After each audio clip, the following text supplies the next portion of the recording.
Good afternoon to all present here. Every child has the right to a life free from violence.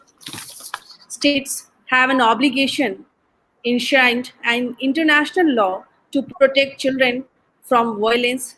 The United Nations Convention on the Rights of the Child guarantees the right for children to be free from violence, including physical and mental violence, injury and abuse, neglect and negligent, treatment, maltreatment, or exploitation, including sexual abuse. Violations of the child rights to protection take place in every country and are massive. Under recognized and under reported barriers to child survival and development.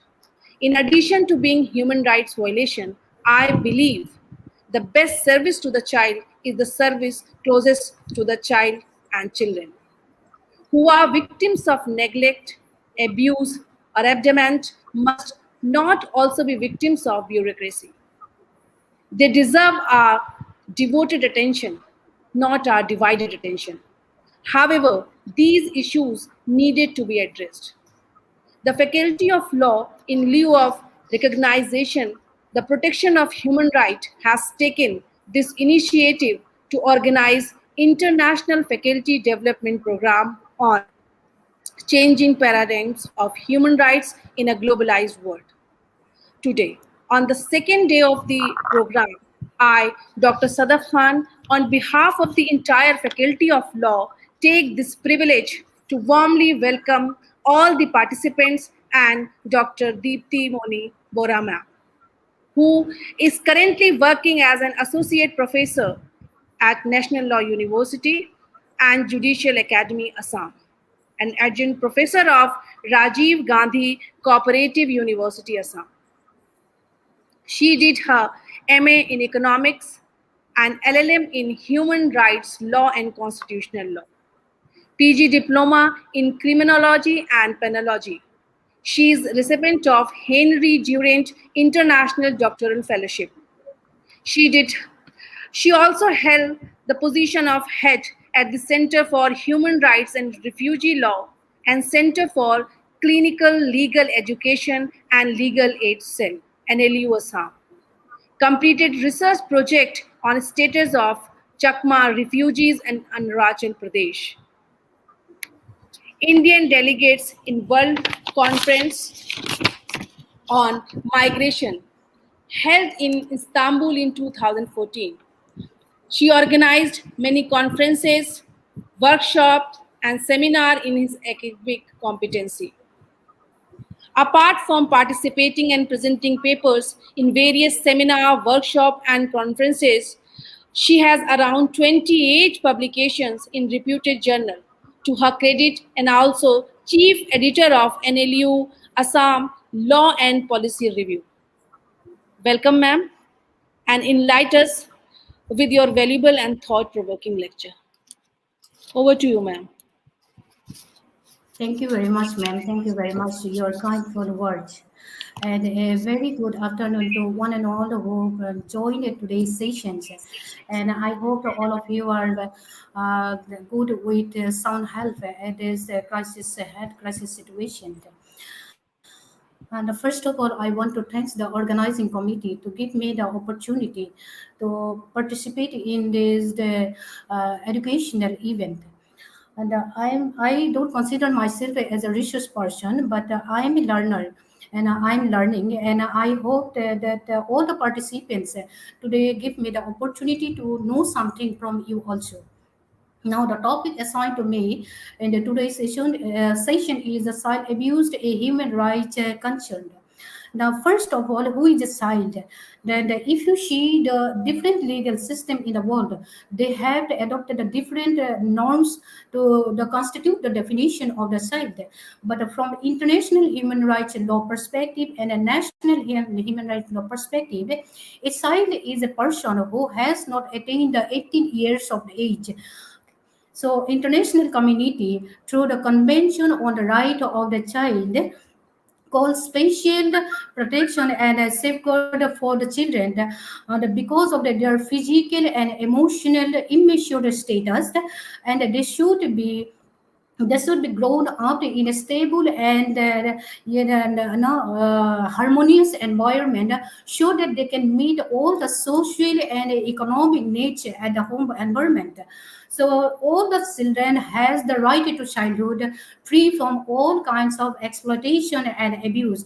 For this purpose, for to achieve this goal, we should promote that a stable and a nurtured relationship at home and an environment that supports the healthy development relationship and sexuality with a view to minimizing the risk of a future perpetrators of child abuse and child exploitation. Yes, similarly, it is also necessary to rebuild on to build the foundation of the existing legal provision and policies to develop a preventive focused based policy and action plan to stop and prevent child abuse and exploitation. And from the international point of view, if you see the international community, they should not consider that the protection of the children as the task of the minority, but rather the top priority. They should not consider it only to achieve the goal, one of the goal of the development millennium goal. Rather, it should look beyond the survival to improve the quality of life of the millions of affected children all over the world, irrespective of the level of the development and economic resources, availability of economic resources in each of the country. They should allocate adequate fund for the child development and child the support of the child well-being. So if you see these things in India, the more than the 400 million the population in India, out of 1.3 billion populations constitute the child population.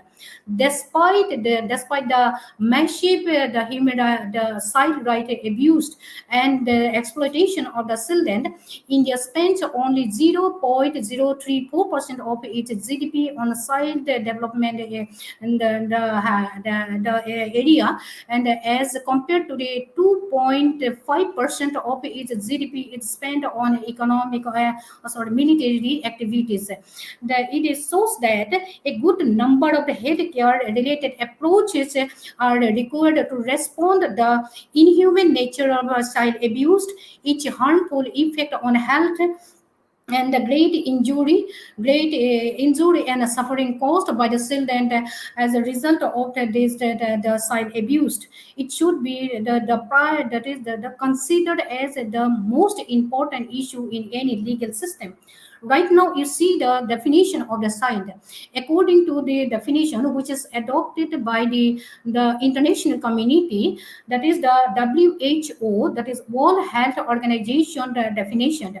It has stated that a child abuse or maltreatment constitute all forms of the physical or mental and mental or emotional, the ill treatment, sexual abuse, the negligence and exploitation, resulting actual and potential harm to the child health, survival and development, and the dignity of the child, in the context of the relationship of the responsibility, trust and power. But the Ministry of Women's and Child Development of India advanced a more descriptive definition in 2007.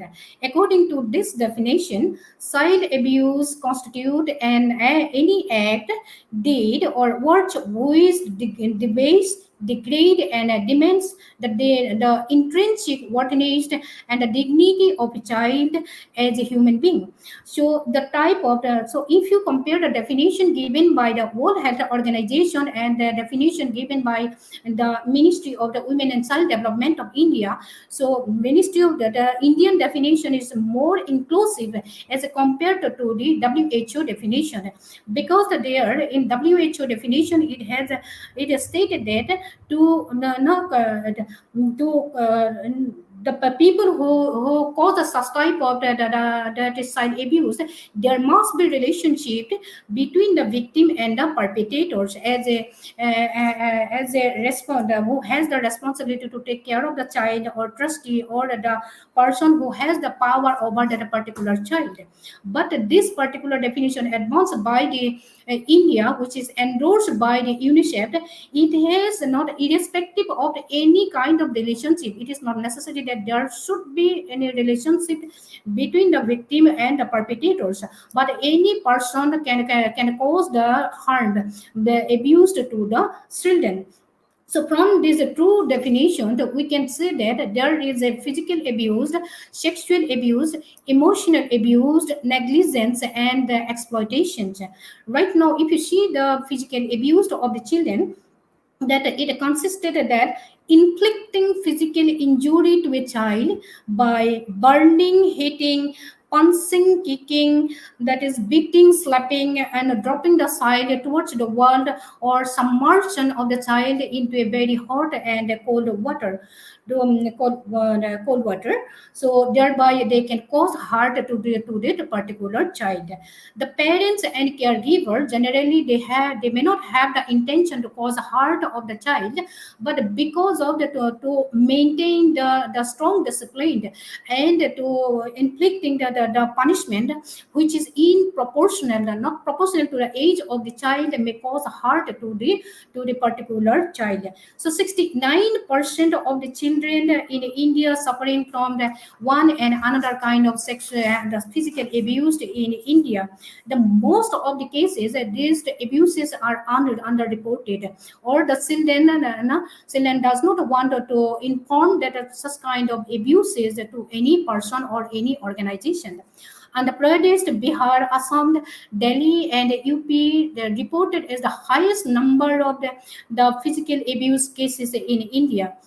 Out of this, 88.6% the abusers are the parents, and 65% school going children have been reported that they have to face the physical abuses in school, out of which 62% these schools are government schools, and 3% schools are private school, and 56.37%, that is those children who are living in the correctional home, they are facing this physical abuse, and 68.8% street children have faced the one and another kind of the physical abuse in India. That statistics has been shows that the physical abuse taking place in India is very high. That another kind of the abuse is the sexual abuse. Sexual abuse is inappropriate sexual behavior with a child. Sexual abuse is any kind of involvement that is victimization by forcing, threatening, pressurizing the child for involvement of any kind of the sexual activities for his own pleasure or a pleasure of the somebody else. This is the sexual abuse, can be physical, can be emotional, and verbal. The available statistics says that 53.22% children reported they have faced the sexual abuse one and another kind, and out of this the 53%, 21.90% children in India facing the serious kind of the sexual abuse. And just the most in the of the cases that those children at work, or street children, or children who are in institutional care, that is reported the higher number of the sexual abuses cases are taking place in those places. And in a normal situation, it has been come to the light that 50% of the perpetrators who cause this type of the sexual abuse are known person to the particular child. So another kind of the sexual abuse is the child marriage. Child marriage, the child marriage has outlawed 19 years back in India. But till today, the child marriage is a prevalence in a different parts of the country. For example, in the Rajasthan, in the day of the Akshay Titiya, the hundreds of the child marriages have been openly solemnized. The children are maybe the 1 year, 2 year, and some children they may not be stand or may not they cannot be sit, but they had to the family person consider that this particular day is the auspicious days to solemnize the marriage. That's why there's the people this that is the innocent child and babies they face the sexual abuse in the form of the child marriage in India. According to UNICEF data, during the time of lockdown, the India counted one of the counts as one of the five countries where the maximum number of child marriage has been taking place during the time of lockdown. So another kind of that is exploitation or abuse is emotional abuse. It is known as the verbal abuse, mental abuse, and a psychological the maltreatment. It refers to failure to provide a supportive environment or attention to the particular child. Thus, this emotional abuse includes that restricting the movement of the child, excessive criticism, discrimination, insulting remarks, putting excessive pressure, and cutting the communication with the outside world or with the person to whom the child wants to establish the communication. In India, every second children are facing such type of emotional abuse. In most of the cases, that means the 83% cases, parents are the abusers in case of emotional abuse. And the another kind of that is abuse is a child abuse is a child negligence. Child negligence occurs when a child basic needs are denied continuously, denied continuously or unattended the child or not adequately met by the parents or caregivers. This negligence may be three kinds, and that is the physical negligence, improper and the food, shelter, clothing, that is lack of that is the toilet or proper health facilities, and sometimes the total abandonment of the child by the parents and the caregivers. And that educational negligence is not to provide the proper the education or stop the children to going to the schools or education or without reason the compel the children to drop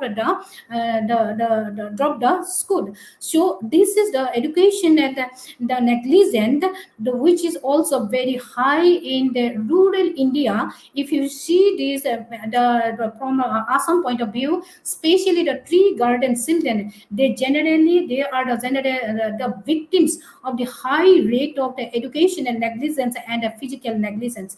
Another kind of negligence is the psychological negligence. Psychological negligence is a constitute the lack of love, affection, and the emotional support to the child to the children, or the no the no indifferent treatment to the children, or not to protecting the children from a harmful situation or emotional exploitations. So another kind of the exploitation of the children is that is the put the compelling the children to engaging in any economic activity, especially they compel the student to work in harmful activities and thereby preventing the children for meeting their the day-to-day the niche or the basic human rights facilities, and putting them danger to the health.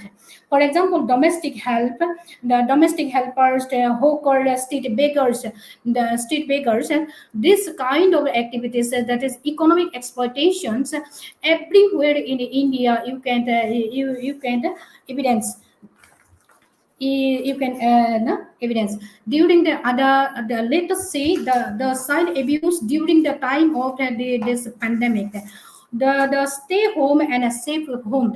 This is the trending slogan, the everywhere ringing in this the current and the last year lockdown. But a great number of the children who are staying at home, they are no longer safe. The governments of the different countries requesting the citizen of the country to stay at home, but little attention has been paid the consequences of this request for the children living with domestic violence and abused. India, so that is the data provided by the UNICEF that shows that 22.6% of physical abuse, 36.3% 3% for emotional abuse, 77.6% for physical abuse, physical negligence, and 8.4% emotional negligence has been faced by the children across the globe. And the WHO has reported that child sexual abuse during the time of lockdown has been increased from 80% to 31% in the case of the female child, and 3% to 17% in the case of the male child. So it affects this sexual abuse has the effect of the adversely affect the neurological system and the endocrinological profile of the child, and the trauma experienced during such type of sexual exploitations has the lifelong ramification. The Indian sideline has reported that a sharp that is increase of calls from the Auric children during the time of the lockdown, and most of them were concerned relating to the conflict and tension at home and inability of the child to escape from the abuser during the time of lockdown, because the home quarantine or social isolation prevent them to escape from these abusers, and it takes help from those persons to whom they can rely. For example, extended family members and friends and schools, and also community services. And there is a increased rate of child abuse during the time of lockdown in those families that were abusive prior to to this pandemic. And economic factors are playing a very important role for child abuse during the time of lockdown. Because of economic downturn, a lot of people has lost their jobs and become unemployed, and faced a huge debt, and this increases the strain in a family relationship, and it resulting in the child abused and domestic violence and in India. So if you see this data in America in April 2020, 23.1% unemployed, 1 million population unemployed peoples are there, which is the largest the unemployed population since 1948. In India, the data shows that data advanced by reveals by the Center for the Monitoring Indian Economy in April 2021, 7.35 million Indians has lost their jobs. So this economic support, lack of economic support has increased the child abuses all over the world, increase including India. That is including India. So that is the data available by the advance that is given by the site India Foundation shows that 53% children reported experiencing different kind of the physical abuse in India during the time of lockdown. The Silent India reported that a 50% increase of phone calls during the lockdown, out of which 30% of these phone calls relating to the child abuse. So during this time, 93% of perpetrators who is responsible for commission of child abuse are known persons to that particular site. Maybe their relatives or the person living nearby that particular persons. So in the some of the known that is NGO, the NGO helped the children to protect, to help them to protection from the side abuse, like the Amnesty International and Equality Services, the children foundations. Then by going to the schools to interact with the students and counseling the student and helping the student, reporting the cases to the respective authority.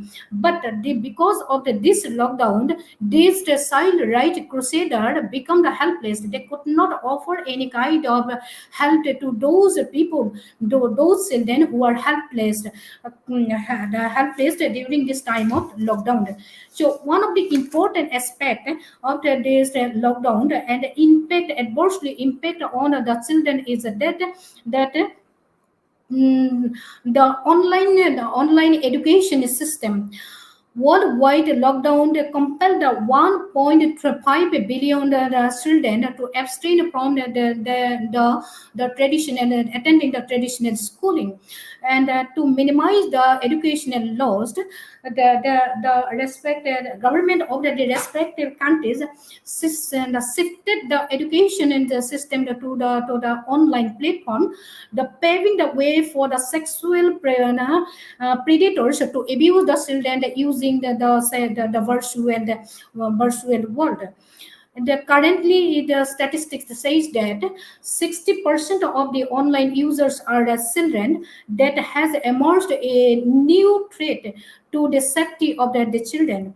The recent report given by the in a National Crime Record Bureau states that 25,000 images of the child sexual abuse has been uploaded in social media since September 2019 and January 2020, the 2020 in case of India. So that Sideline Foundation states that there is a sharp increase in the search of the child pornography in a 19 and in March 2020, the immediately after declaration of that is the national lockdown was declared. So that is the consumption of the child sexual abused material and that images raised during the time of lockdown at 95%. 95%, which is a very huge number of that is a child sexual abuse taking place during the time of the national lockdown because of this pandemic. This alarming statistic had raised a serious concern, and especially when the entire schooling has shifted to the online platform, and having constant parental supervision or monitoring is not possible, is not feasible to each and every families, especially to those families where both the parents are the the servicemen. So, considering this issue, this alarming there's a crisis situation, the UNICEF requested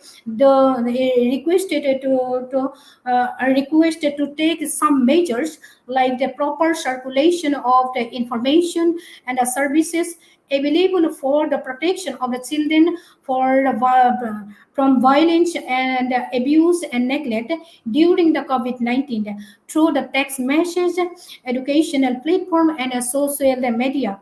The secondly, the social and community service workers are suggested to be involved to ensure the child protection services in this crisis situation and crisis situations. So the another the suggestion given by the initiative is that the child and the family court and the juvenile justice board to remain functioning as essential services and to hold the emergency hearing and to execute the court's order for the care and protection of the children who are at immediate risk of the negligence and abuse. So there's pursuing this situation, that is a serious situation during this lockdown. The Karnataka High Court asked the state government to take the proper action to prevention of the such type of the child the child right abused during the lockdown. And the some of the groups, that is the some of the advocates, Delhi-based advocate, the requesting the Chief Justice of India to take the suo motu action for prevention of such type of abuse. It shows that there is a crisis within the crisis that what we are facing during the period of lockdown.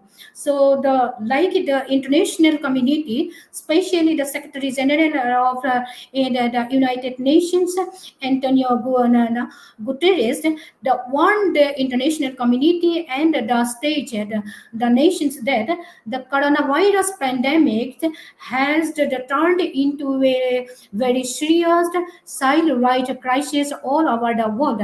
So, if he requested the the organization as well as the national government to take the appropriate steps to respond and prevent such type of the gross human rights violation in case of the children. See that if the attention has not been paid to well-being of the children who has faced the exploitation or abused, then we will very soon the risk of the irreversible scaring of a generation. So if you see the protection of children, the protection of children from that kind of the sexual abuse, to lot of such type of policy has been adopted by the government of India besides the international convention, a site convention and a true additional protocol, and the legislations as well as the Supreme Court of India has given a lot of verdicts and a direction for protection of children and their well-being. Then that is law, policy, and institution has undergone recently. All these things has undergone the change. Then earlier, what happened? That protection of child is based on the need-based policy. All the legislation, that is government policies and the institution has adopted the steps to satisfy the need of the children. But right now, it has been shifted from the need-based approach to the right and development-based approach. Right, students, the children are right and the right holder, and the state are the service provider. So that is the concept of the control and authority. It is not the applicable today as like is applicable, that is the 20 and 30 years back. And right now, state the children are the beneficiary and the recipient of the service, and they are also the participant and partner in their own development and a decision that affects the life of the children. So this the international community gives the importance on the four aspect of the development. Number one, the social justice, equity, and a non-discrimination and empowerment of the children. So the all the convention, that is a policy and the legislation adopted in international and a national level is based on the four norms given by the international community. The India has adopted a lot of such type of the policies, and for most important instrument for adoption of for prevention of such type of abuses is the Constitution of India, Article 14, 15, 16, 17, 21, 21A, and Article 24 of the Constitution. Because of lack of time, I don't want to discuss all this provision broadly, but this provisions are relating to the non-discrimination free from exploitation, and the Article 21 specifically says and leaving the children as a human being, respect respect the dignity of the children. And Article 21 says about the right to education. Proper education should be provided. It is the duty of the state to provide a proper and compulsory education to the age group of people 6 to 14 years of the age. Article 24 specifically ask the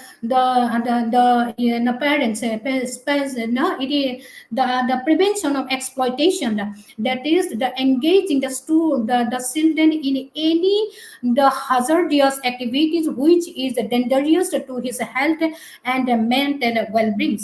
And besides the constitution, there is nearly 250 legislations are there which are directly and indirectly related to the protection of these children, protection of these children for such type of abuses.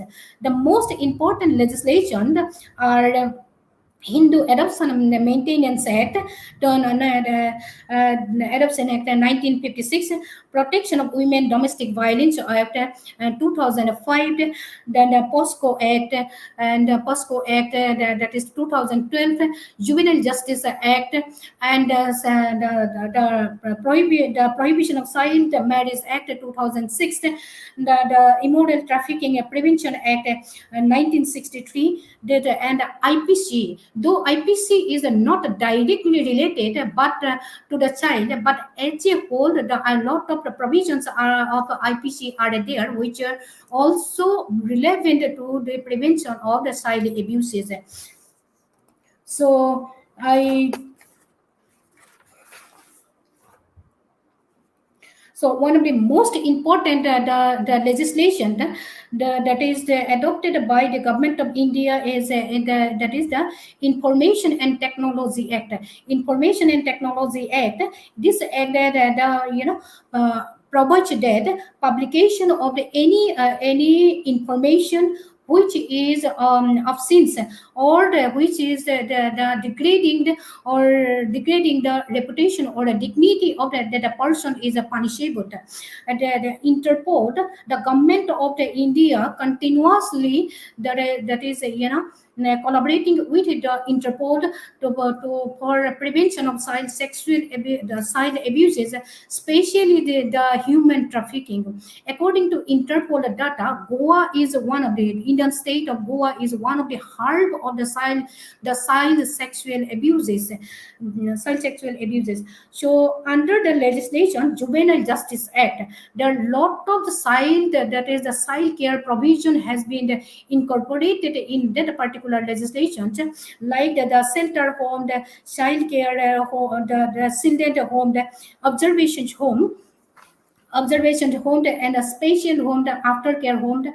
These are incorporated in that particular legislation for prevention of the child, and the child who wants to take in protection, and the child who are conflict, that is the juvenile who do some act which will contravene to the provision of the law. So this particular Juvenile Justice Act is one of the most important crucial legislation for prevention of the child and rehabilitation of the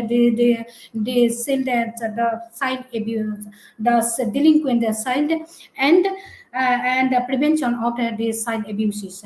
So here I want to conclude my speech, and if any kind of discussion or question is there.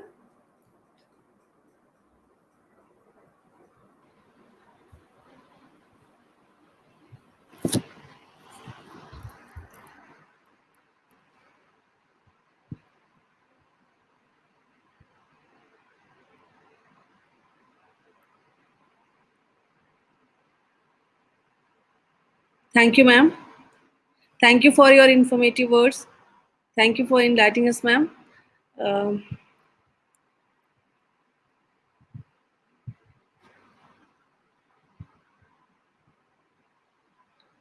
Now, I would like to invite Ms. Shipra Mishra, ma'am, as coordinator of Faculty Development Program, for vote of thanks.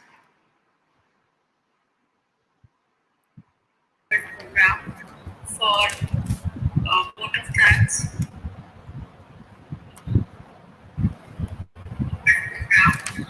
Uh, Thank you, ma'am. Good afternoon, everyone. It is my honor and privilege to extend word of thanks for today's session.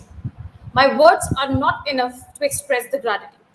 On behalf of Faculty of Law Integral University, I would like to thank our today's guest speaker, Dr. Deepti Moni Bora ma'am, for taking out her time and delivering very enriching and motivating lecture on the topic child abuse, a human rights concern, with reference to changing paradigms of human rights in globalized world. Ma'am, you explained every perspective of Maybe child question abuse over. faced in India by a child, issues that are of extreme concern for children, and the need to curb these problems by implementing the law concerning them nationally and internationally both.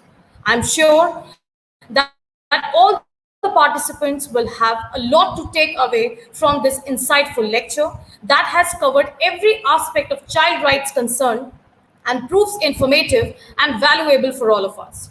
We all hope to hear you again in future. Thank you, ma'am, once again, and thanks all the participants for joining us. Thank you.